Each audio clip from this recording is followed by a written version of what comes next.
Hello student, आज के video में हम सीखेंगे स्केल कमांड। लास्ट वीडियो में हमने कॉपी और मूव कमांड देखा था काफ़ी डिटेल में। वो वीडियो मैंने आपको बनाई थी, ठीक है। अगर वो वीडियो आपने नहीं देखी है तो आप प्लेलिस्ट में जाकर वो वीडियो देख सकते हैं। तो चलिए स्टार्ट करते हैं आज की कमांड, ठीक है। तो स्केल कमांड के लिए आपको करना यह है कि आप या तो उसकी शॉर्टकट की यहाँ पे एससी एंटर कर सकते हो, ठीक है, या फिर आप यहाँ से स्केल कमांड ले भी सकते हो। मॉडिफाइड टूल बार में आप स्केल कमांड ले सकते हो, या फिर आप मॉडिफाई मेन्यू में जाके यहाँ से भी स्केल कमांड ले सकते हो। तो किसी भी तरीके से आप स्केल कमांड को ले सकते हो। तो हम यहाँ पे क्लिक करते हैं, स्केल कमांड आपकी एक्टिवेट हो गई है। अब आपको क्या करना है, स्केल सेलेक्ट ऑब्जेक्ट। आपको ऑब्जेक्ट सेलेक्ट करना है जिसको आपको स्केल करना है। आपने उस ऑब्जेक्ट को सेलेक्ट किया, उसके बाद आपने एंटर करना है। आपने एंटर किया एंड देन आपसे पूछ रहा है स्केल स्पेसिफाई बेस पॉइंट। अब आपको कोई बेस पॉइंट देना है। बेस पॉइंट ध्यान रखिएगा, बेस पॉइंट आप वही दीजिएगा जिस पॉइंट को आपको फिक्स रखना है अपनी पोजीशन पे, ठीक है। बाकी होता क्या है कि जब स्केल ऑब्जेक्ट स्केल होता है तो स्केल होता है तो जाहिर सी बात है ऑब्जेक्ट तभी स्केल होगा जब उसके तीनों पॉइंट्स जो उसके बाकी के पॉइंट्स हैं वो अपनी जगह से मूव होंगे, ठीक है। तो हमें क्या करना है कि सबसे पहले स्पेसिफाई बेस पॉइंट रखना है। बेस पॉइंट अपनी जगह पे फिक्स रहेगा, तो हमने क्लिक कर दिया बेस पॉइंट, इसे हमने बेस पॉइंट मान लिया, ठीक है। अब उसके बाद देखिए, आप देख रहे होंगे कि बाकी के 3 पॉइंट अपनी जगह से मूव हो रहे हैं, ठीक है। तो हमने जिस पॉइंट को फिक्स रखना था उसको हमने बेस पॉइंट बना लिया है।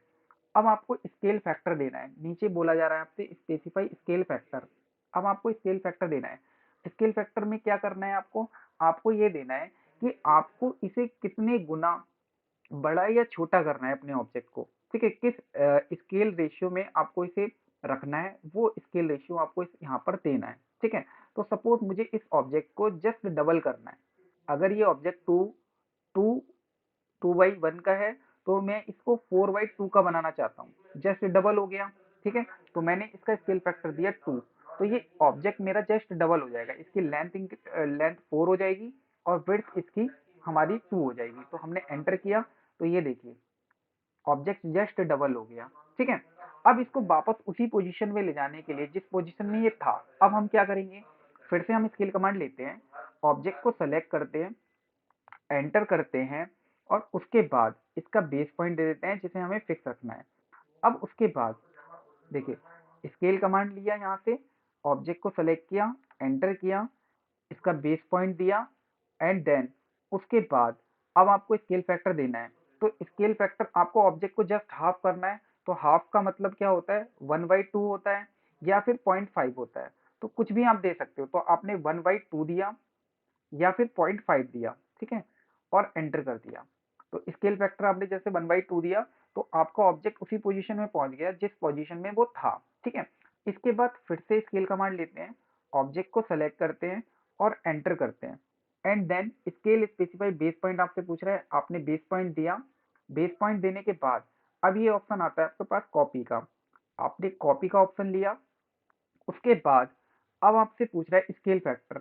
अगर अब आप स्केल फैक्टर दोगे तो ये जो ऑब्जेक्ट ओरिजिनल ऑब्जेक्ट है वो भी रहेगा और जो स्केल होकर ऑब्जेक्ट आएगा वो भी बन जाएगा, ठीक है। तो अगर आपने स्केल फैक्टर दिया 2 और एंटर कर दिया तो आप देखेंगे कि ये जो ओरिजिनल ऑब्जेक्ट है ये तो है ही, और इसके साथ ही जो स्केल ऑब्जेक्ट है वो भी बनकर आ गया है, ठीक है। तो कॉपी का इस तरीके से यूज कर सकते हैं स्केल में।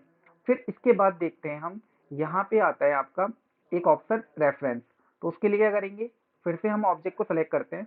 जैसे सपोज मेरे पास ये ऑब्जेक्ट है, मैंने इसको सेलेक्ट किया, एंटर किया, उसके बाद इसका बेस पॉइंट लिया। बेस पॉइंट लेने के बाद आपने रेफरेंस लिया।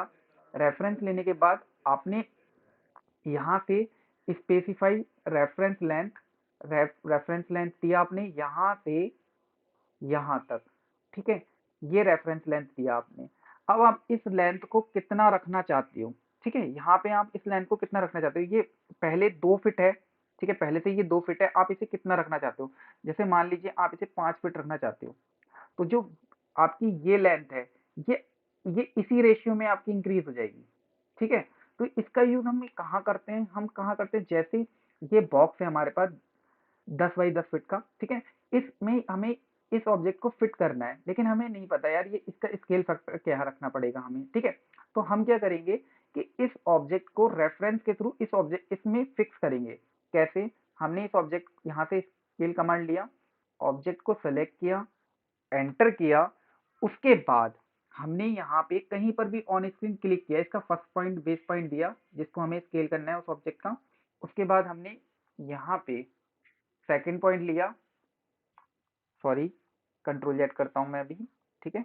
आपने स्केल कमांड लिया, ऑब्जेक्ट को सेलेक्ट किया, एंटर किया, फर्स्ट पॉइंट दिया, उसके बाद रेफरेंस लिया, रेफरेंस में आपने इसकी लेंथ दी, जो इसकी टोटल लेंथ है यहाँ से यहाँ तक, ठीक है। इस लेंथ पे क्लिक किया।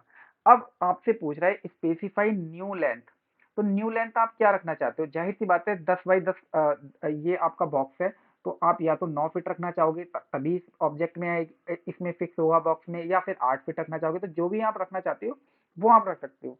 तो सपोज मैंने यहाँ पे इसको 8 फीट किया, तो जैसे ही आप 8 फीट करोगे उसी रेशियो में आपकी जो है विड्थ भी आ जाएगी, ठीक है। अब आप ऑब्जेक्ट को एम एंटर करके मूव करके इस ऑब्जेक्ट में फिक्स कर सकते हो, देखिए इस तरह से, ठीक है। तो उम्मीद करता हूँ ये वीडियो आपको समझ में आएगी, अच्छे से आपको स्केल कमांड भी समझ में आ गई होगी, ठीक है। चलिए मिलते हैं फिर नेक्स्ट वीडियो में।